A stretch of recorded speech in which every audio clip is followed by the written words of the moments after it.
15টা club নিয়ে একটা issue ছিল।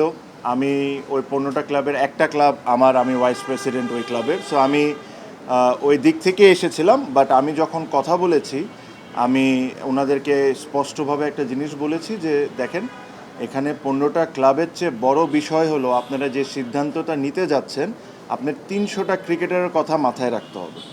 কেন এই 15টা ক্লাব রেগুলারলি ক্রিকেট খেলে, বিভিন্ন ডিভিশনে ক্রিকেট খেলে, বিভিন্ন ডিভিশনকে প্রত্যেকটা প্লেয়ারদেরকে পেমেন্ট করে, ওই টাকা দিয়ে কিন্তু তাদের একটা বছরের 70-80% আয়।